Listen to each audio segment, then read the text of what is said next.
The House of Mystery presents Inside Writing, the radio show where authors discuss their writing process in all genres.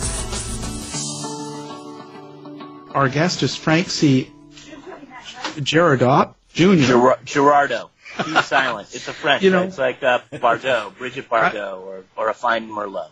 Yeah, well, and so there we go. Thanks for having me on. Yeah. So listen, this book really took me by surprise. Very interesting. I actually didn't realize what the story was behind it, and I'm still sort of in shock. Because halfway through, I didn't even realize who was going to be the arsonist. Wow. So, yeah. Good, thank you. That's thanks. Good, I wrote it. That's what I exactly intended. Yeah, and even then, I just started suspecting. You know what I mean? So, wow, I don't know what to say. And I learned a lot. I've especially about my taco chips. I remember going to keep them away from the flame. Probably a good idea. Yeah, I had no idea. What led you down this road? Like, why did you write about this story? How did you come across it? And it must have made enough of an impression that you actually decided to write about it. So for me, it was almost 2 or 3 decades in the making.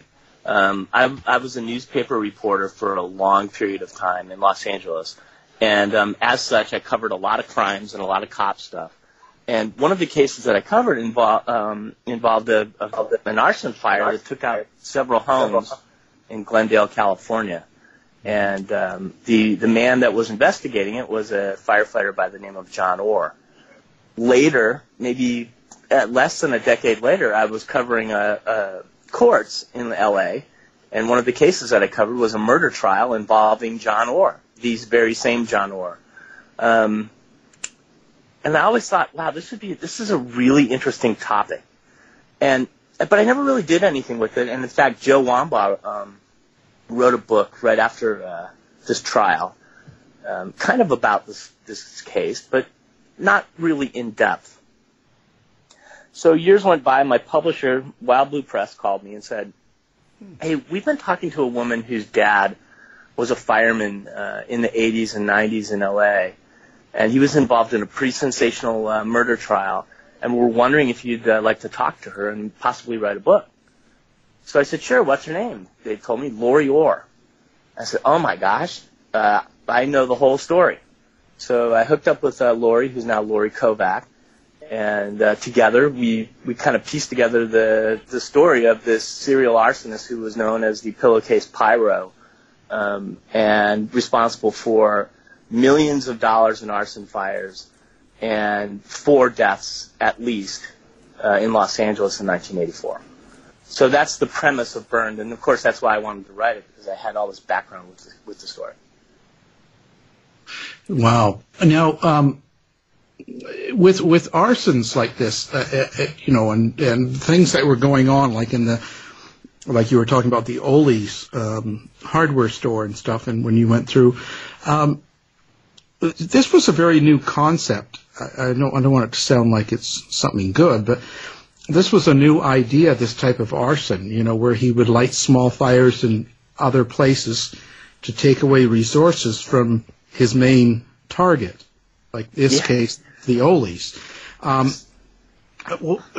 So people, the cops were really not prepared for this, or they didn't really understand that type of method. That this was kind of the first, wasn't it?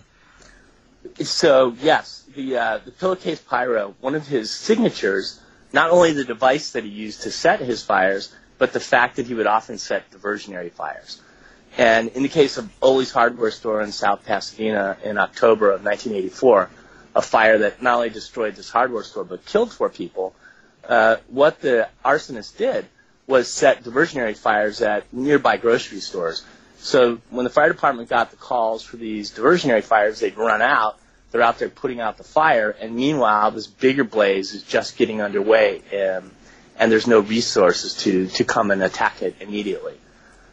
It was kind of a thing that gave the arsonist a lot more power over his victims, because he was not only able to control, their life and their response to the immediate situation, but he was also able to control the response of firefighters who were coming out to these scenes. What do you think the point was? Sorry, I was just going to, with someone like this who's planned this arson, so he's got it detailed where, he can take away resources, go to his target, Ollie's, and burn it down. But he killed people in that. Not only did he...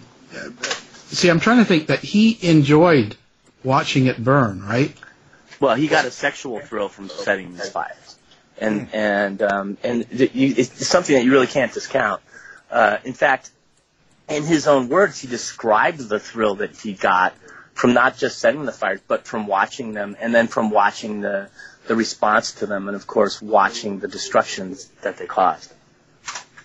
So the death didn't mean anything to him. He wasn't aiming to kill people, but if it happened, it happened. Is that kind of... Exactly, yes. And in fact, he felt that the people that died in these fires were just too stupid to get out of the way. He didn't really look at them as being, victims or, humans or anything like that. He just saw them as being, collateral damage. Wow. So this was I don't want to say a simple case, but it was pyrophilia. Yes. Yeah. He exhibits all the signs that you'd expect in somebody who, gets off from setting fires. Almost a sociopath. He's a complete sociopath. Absolutely. I mean, we might as well reveal for you, so we're talking about an arsonist who's also a firefighter. And his name is John Orr, and Lori's his daughter. And before he became a fireman, he wanted to be a cop. So LAPD has a very rigorous psychological examination that they give. They, gave him the exam, and he failed it. And, he had all the indications on this MMPI of being a sociopath. And when you talk to him, as I have and did for the course of this book, you immediately find out that he's not only a sociopath, but he's incredibly narcissistic. Mm-hmm. So it's an extremely dangerous and volatile combination, that I think given his also the underlying psychology of his childhood and stuff, that gave him sort of the foundation of somebody who would be not just an arsonist, but a serial arsonist, and not just a serial arsonist, but a murderer. Right. Now, for the listeners, if they're not familiar with what an MMPI is, it's actually a psychoanalysis test or a personality inventory, and it consists of 994 questions. And then really they have 10 questions asked a million different ways. Yeah. Yeah, that's exactly what it is. And all of us exhibit some signs of sociopathology or psychopathology or narcissism. It's just how severe it is and what the combinations are that cause you to be a bad person.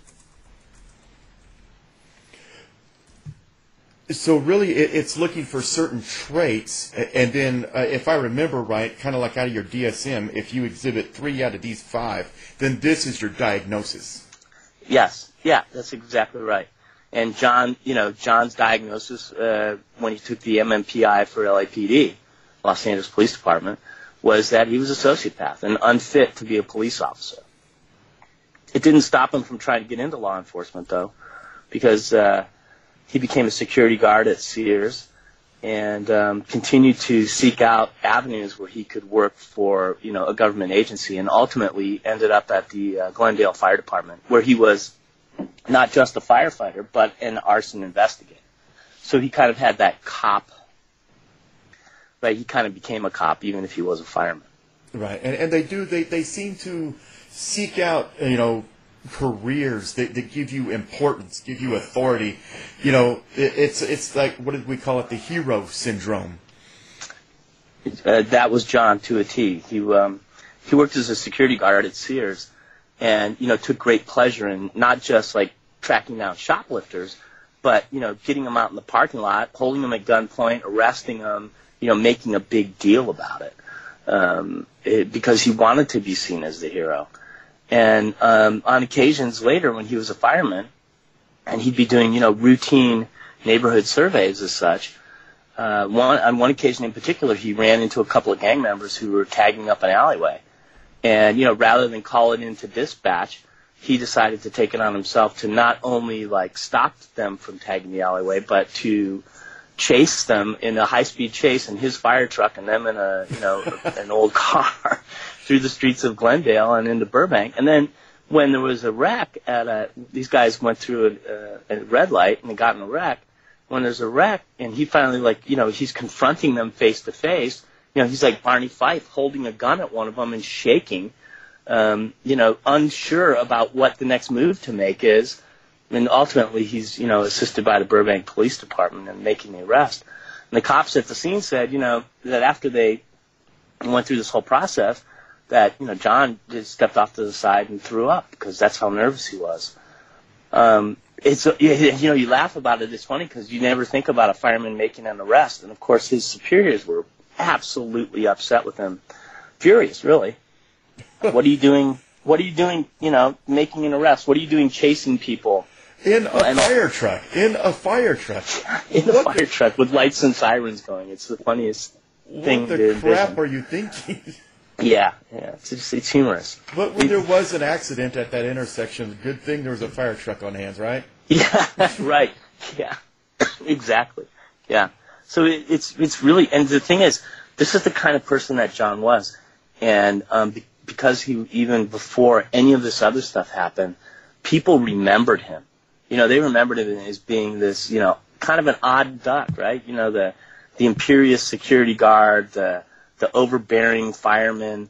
I heard so many stories. There was a story about a couple of young ladies. They were sunbathing on a hot day in their backyard. And, somehow John happened to notice them.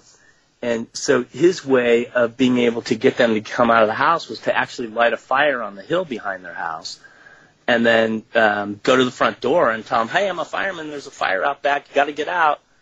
Of course, rescuing them from the fire, right? Not uncommon. But he would also, he'd do the obverse, too. So he'd drive down the street. He'd see, say, a guy's house that had too many weeds. So, as being the inspector for the neighborhood, you want these people to cut down their weeds because in Southern California where you have this extreme fire danger, if the weeds are cut down, the hillside's not going to catch on fire.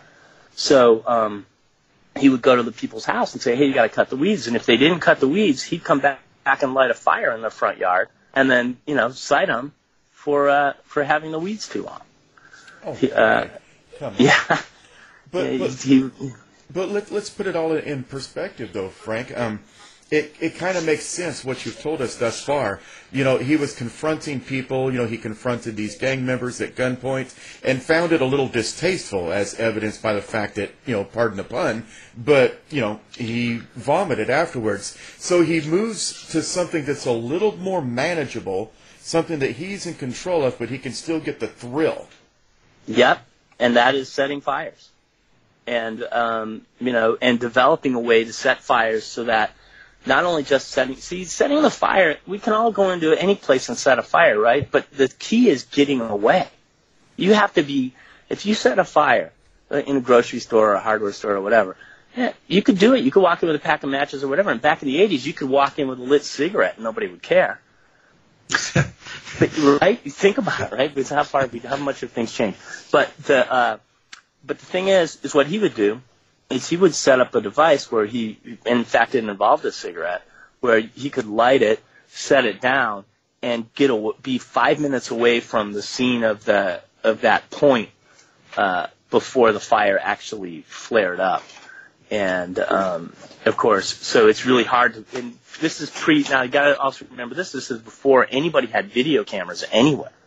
So you could, walk into a grocery store, walk into a 7-Eleven, walk into a hardware store, light a fire, and if you looked like everybody else, and that was part of John's persona, his look was just average Joe. He's able to do this and get away with it. But I was going to say, we all know people like this, kind of like the security guard cop wannabe and very I don't know I don't really know what the term would be, but very aggressive that way and wanting to be the hero. But I don't really picture that type of person as one that would burn down places. Yeah, I mean, right? You look at that person as being the sort of protector of sanity or normality, right? But John is not. I think in his head, like, if he goes to somebody's house and sets a fire in the front of the house, he's doing it to show them that they should have listened to his advice. Or if he goes into a hardware store and sets a fire, he's doing it to, like, show the hardware store owner that they're keeping things in an unsafe way and that they're too flammable. So that he's taking that whole security guard mentality one step farther. Not only am I going to tell you what's wrong with what you do, I'm going to show you.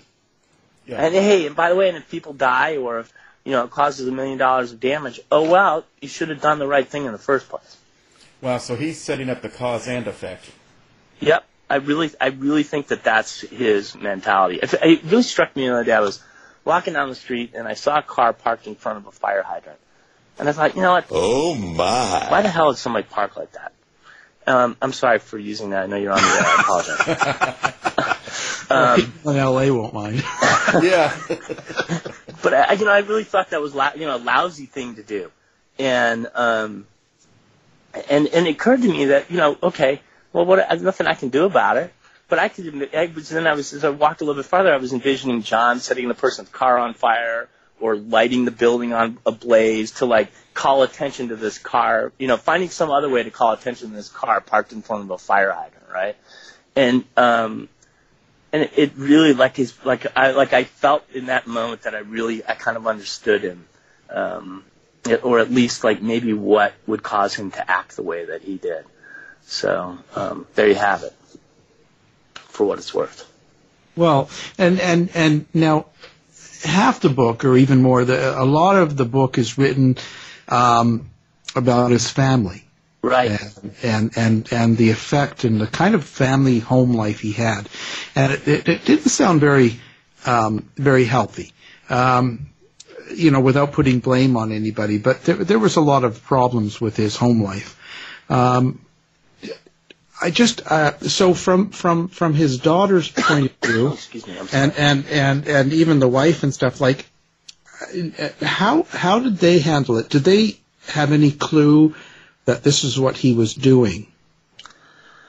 So I want you to remember that John was an arson investigator, and if you remember at the very beginning of this conversation, I told you that I was a reporter who had dealings with John.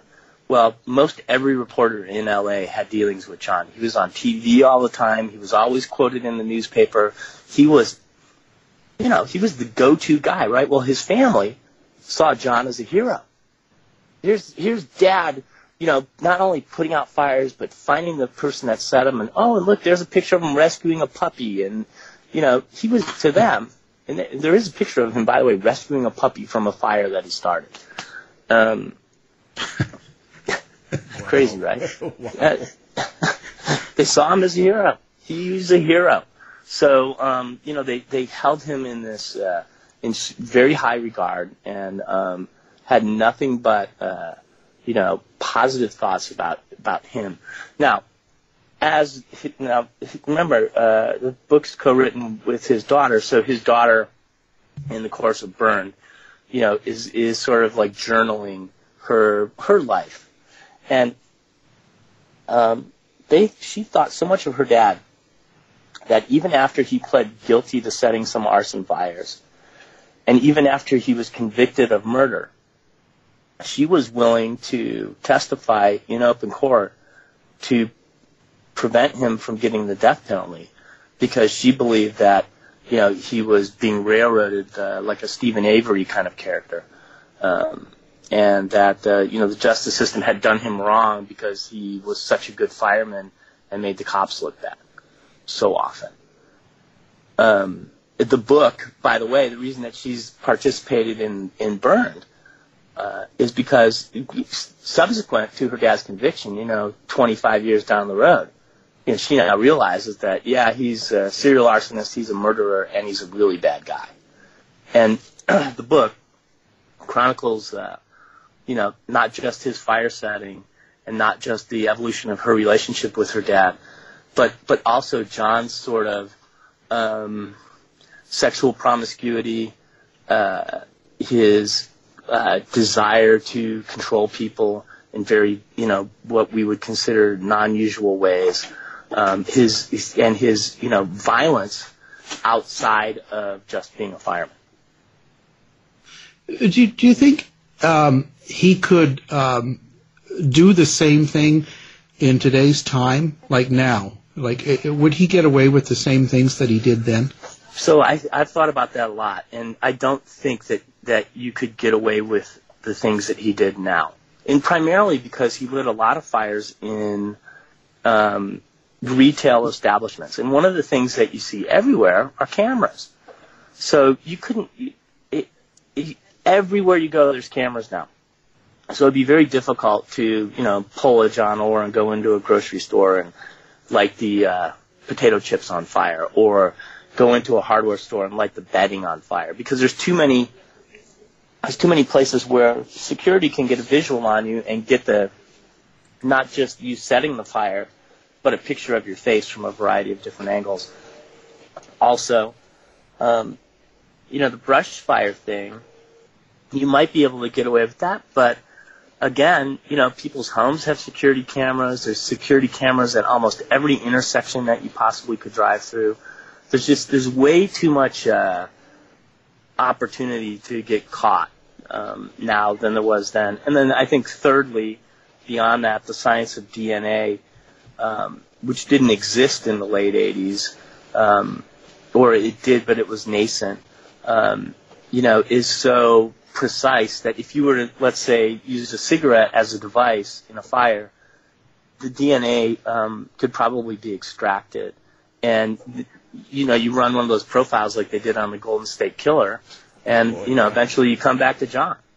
So I think it'd be very hard to get away with being John Orr today. Yeah, you also mentioned, I remember the fingerprint and how much time it takes and how difficult it is to really get anything from those days. Right, well so in one of his fires there was actually a fingerprint left behind, a good liftable fingerprint. And a detective in Bakersfield found it, and he was convinced that it was a fireman that set this fire. But when he went to the ATF and said, hey, I'd like to run this fingerprint against, known firemen who I think might be involved in this, they said no. And then a couple years go by, and the ATF says, all right, go ahead and run this through our federal database. There's no hit. Why? Why the holdup? Because nobody in the fire service, nobody who's a fireman, nobody who's in public service wants to believe that one of their own is as bad as John was. Well, that's true. That's true. We tend to circle the wagons around our own people, but at the end of the day, we are still people. Right. And we are the easiest, because what's the first thing you do? I work in law enforcement. What's the first thing they do when they hire you? Take your fingerprints. That's right. There's a reason for that. Because what changes in the academy? You don't become super cop in the academy. They take those fingerprints to compare with your past, because you may be some crook or you may be some criminal. Exactly. And later on down the road, if you're at you come across a dead body and you pinch a wallet, or open the safe or whatever, you're going to leave behind evidence. And that's an unfair comparison, because they're not going to need that wallet. Exactly. Some of Kevin's lighting chips on fire anyway, so he's... Yeah. No, I'm sorry. We're just joking. Yeah, of course. Right. I'm laughing too, believe me. Because you're right, they're dead. What are they going to use it for? They don't need it. But yeah. The thing is back then. That's a cop thing, right? Yeah. Fire. Okay, we're talking about a fireman, and we're talking about people who are sworn to put out fires, not set them. So they really, and the ATF alcohol, tobacco, and firearms really could not, there's no real profiling going on. They're just like, no, there's no fireman setting these fires. It's some wacky, revolutionary or nut job who just happened to set a fire in a fabric store in Bakersfield. Yeah. Well, and I remember the times. I mean, I'm old enough to know that when I was growing up in the 70s and 80s, it just didn't, you had to respect your elders. It was different. It sounds corny, but there was a way different time, and you just didn't expect firemen and policemen and all that to do wrong. Right. And there was a total different, I could imagine saying or something, I could even imagine swearing in front of my father. It's like, you know what I mean? The times, I couldn't imagine accusing a fireman or even saying that. Nowadays, we almost expect it. It's a 180. It absolutely is. And so, this decision not to look at firemen was, I think, directly because of that sort of mentality. Like, well, why would somebody in this position do that? It doesn't make sense. Yeah, he's a fireman. A good, yep. good he's one of us. Man. Yeah. But let's look at it, though. I mean, we're sitting here making his case. That's the perfect cover. Nobody would believe that, Adam. I mean, look, I'm on your side.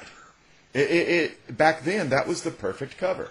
Yeah, and not only that, he taught classes to arson investigators who revered his techniques. And, and even in these classes, he would say, he would tell them, oh, there's a serial arsonist out there who's doing this, this, this, and this, basically pointing to his alter ego. Further implant the sort of, what would you call it? The dissonance or the separation. Misinformation. Between him and himself. And that's a whole other part of his personality too, by the way. Toward the end of his career, he wrote a book of fiction called Points of Origin. And in this book, there's two main characters. One's a fireman who's a good guy, detective, arson investigator, and the other is a bad guy, a young fireman who lights fires and gets gets sexual thrills from doing so. And throughout the course of this book, the good fireman is actively seeking this serial arsonist, and there's an ultimate confrontation at the end of the book that's pretty interesting.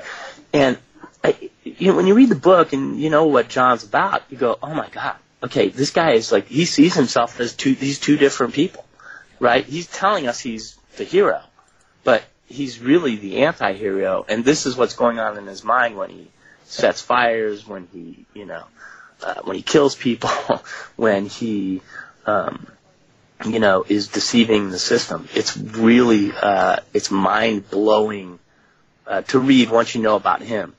And he actually wrote two books. So he wrote that book, Points of Origin, a work of fiction.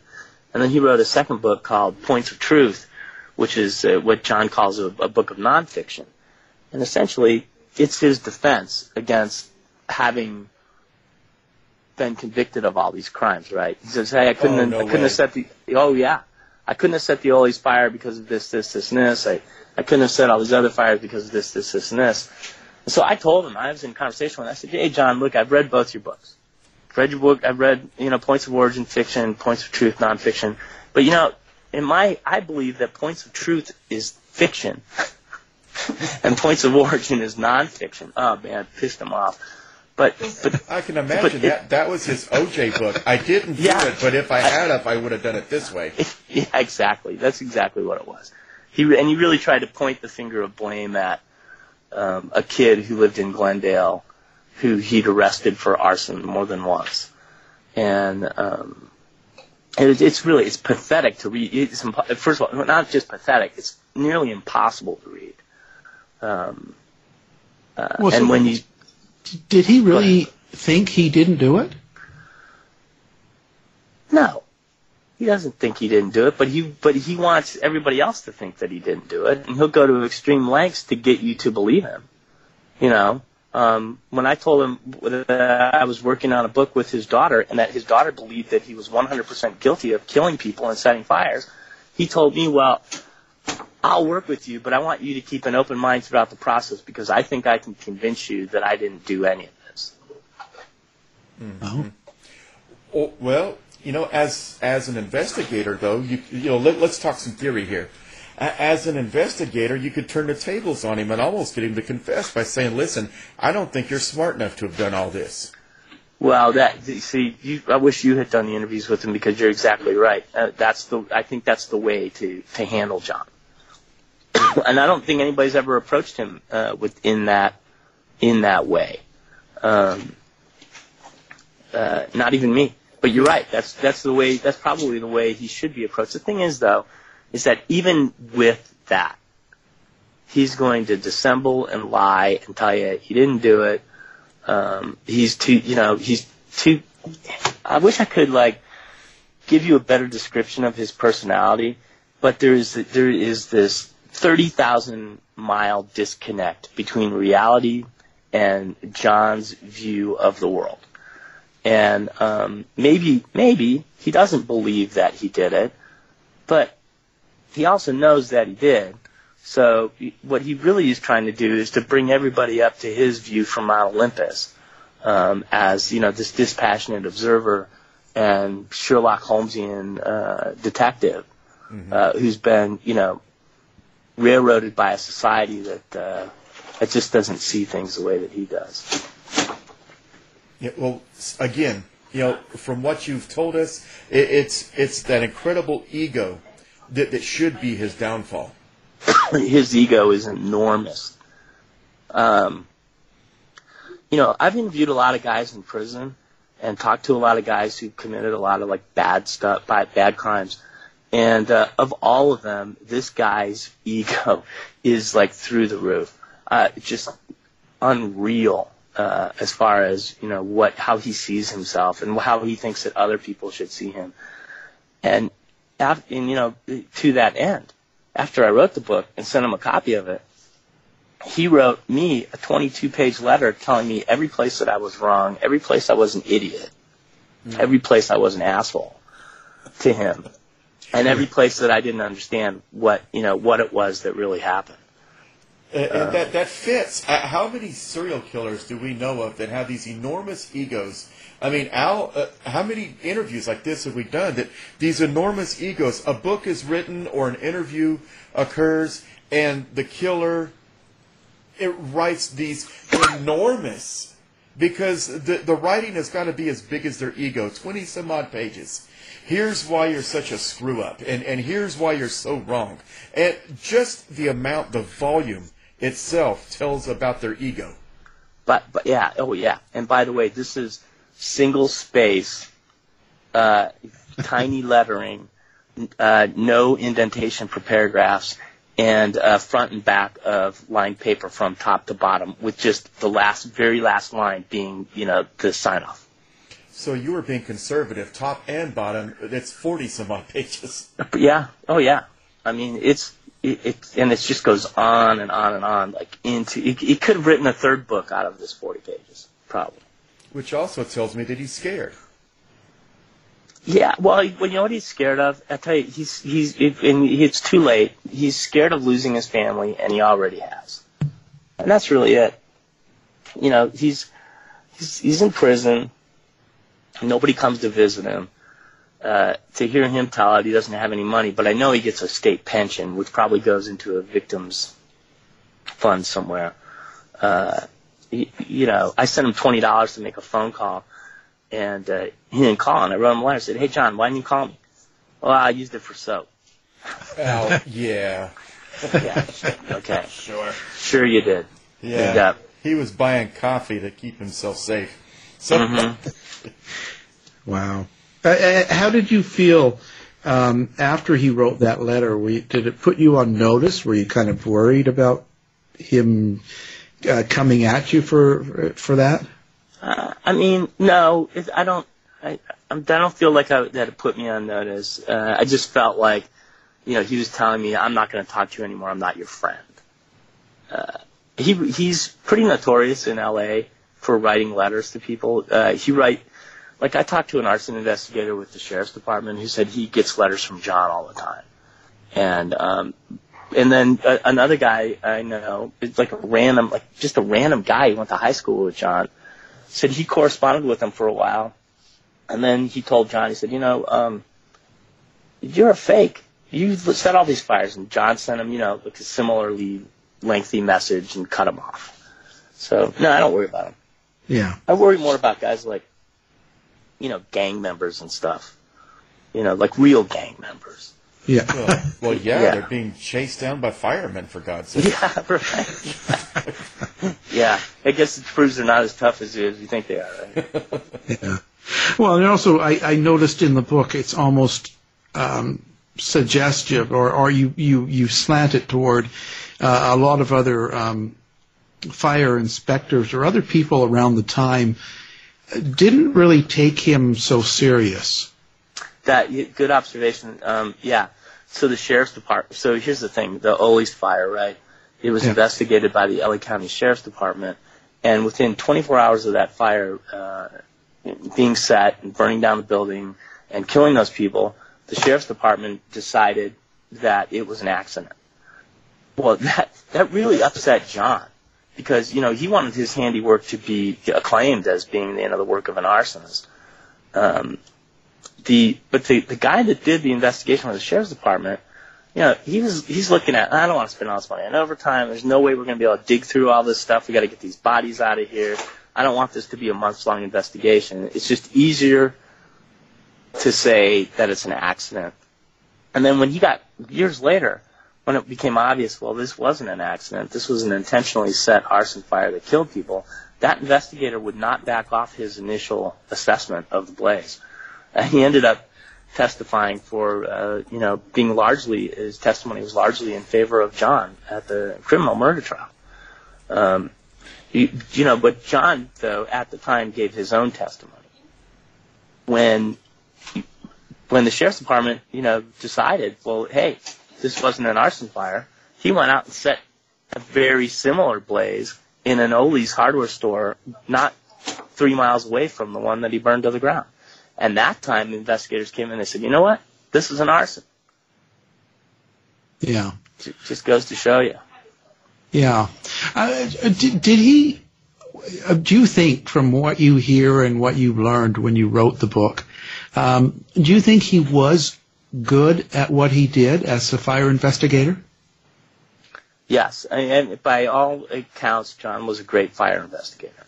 If he went out on a fire that he didn't set, he could pretty much tell you how the fire began, where it began, what caused it, and he would be pretty good at tracking down the arsonist. But the thing is that he would do the same thing in the fires that he did set. People that worked with him marveled at how they could say, "Hey, John, there's a big fire here," and he could walk from the street to wherever the fire took place, and within a matter of seconds find the ignition device and explain how the fire happened. Wow. So he was really good. What was it that the people didn't really care for about him that he worked with? Well, John was one of those guys that you probably worked with one. If you ever watched The Office, he was a Dwight Schrute kind of character. Yeah.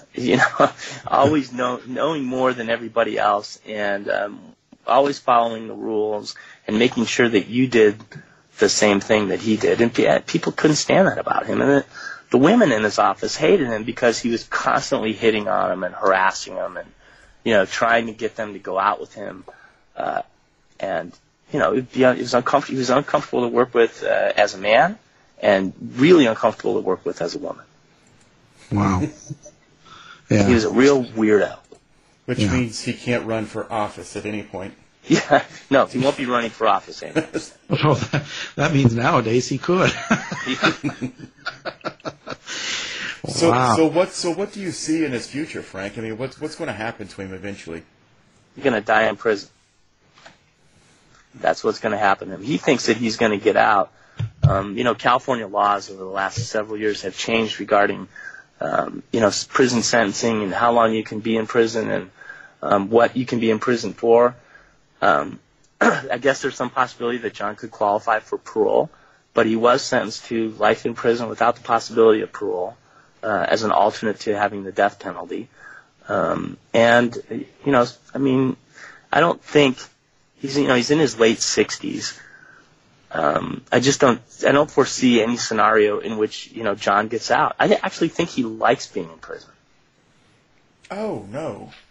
Yeah, I think he does. I think he... I would disagree simply on this. I think that he would love to get out. He would love to appeal this case, and he'd like to get out so that he can brag, see, I beat the system. I'm so much more smarter than the system. Yeah, I didn't mean to say that. Absolutely, and he has appealed many times. But I think that deep down, like way deep inside of him, in some part of, like the smallest little part of his heart, like the Grinch, he likes being in prison. Well, it might be a more controlled environment for him. Yeah. And his type of personality, he could be the head of the pack, and he's running his show. So that might be better than living in the open. Well, that's true. I think martyrdom. Yeah. Yep. I really think that's what it is, and it is the head of the pack thing. Like, he ran a prison newspaper for a while. He writes. He can write as much as he wants to. Nobody's going to bother him. He can watch as much TV as he wants to watch. He's in with 20-page rebuttals. Oh yeah, can you imagine that? Where did you even have the time? I don't even know how I had the time to write the damn book, let alone write it, read it, and then write a 20-page synopsis of it. Yeah, I know that feeling. Yeah. Well, what's coming up next for Frank? What are you doing up next? Well, thanks for asking. One of my previous books was written with Ken Urell. He's a former New York police officer who was convicted of being a really bad guy. If you've seen the 7-4 documentary on Netflix, he was one of the guys that was dealing cocaine while a member of the New York Police Department. So we wrote a book together. It was called Betrayal in Blue. And we're doing a part 2 to that where we look at some other incidents of officer misconduct and how departments sometimes look the other way even when their cops are being really bad. Touche. We actually had him on the show. Yeah, you had Ken on the show. Well, good. He probably talked about Betrayal in Blue, I'm sure. Yeah, yes, that's what we talked about. We talked about that. It was one of our biggest shows last year. And Burl Bear's been on a few times. Yeah, so Burl, Ken, and I worked on that book, and then on part 2, it's me and Ken. Wow. Small world. Yeah. I look forward to it. Good. I think you'll like it. We've looked at some interesting cases. We've looked at stuff in the LAPD, stuff in Miami, stuff in Detroit and Cleveland. So we're giving like a more national perspective, and we're interviewing a lot of the bad cops too. Oh, there's lots of those. Yeah. Oh man, every day. Hey now.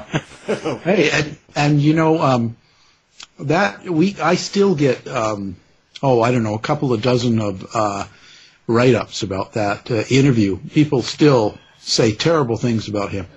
Oh yeah. Well, his partner sure doesn't care for him. But no. But Ken has really, I think, turned his life around in a significant way. Certainly the most honest of the group of the 7-4 that was involved in that stuff.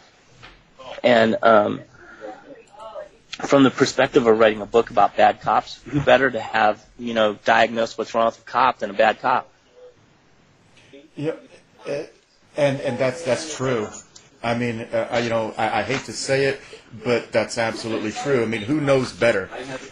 Much like, we've been talking today about an arsonist who was an arson investigator, and they know how to get away with it because they know all the tricks of the trade, and they're the ones teaching it. So they know where the blind spots are. Yep, and they can influence their students to maybe not look at them, even. Go that far, right? Misinformation. Yep. Yeah. But Frank, it has been an absolutely fascinating show today. I'd like to have you on again. Well, thank you. I'd love to come on any time. But our guest today, though, has been Frank Girardot. And the book, again, Frank, go ahead. The book is Burned. It's available at Wild Blue Press or on Amazon.com or in your neighborhood bookstore. Burned. And it's an absolutely fascinating read. Al, would you agree? Yes. Fascinating listen. There you go. It's also available on audiobook.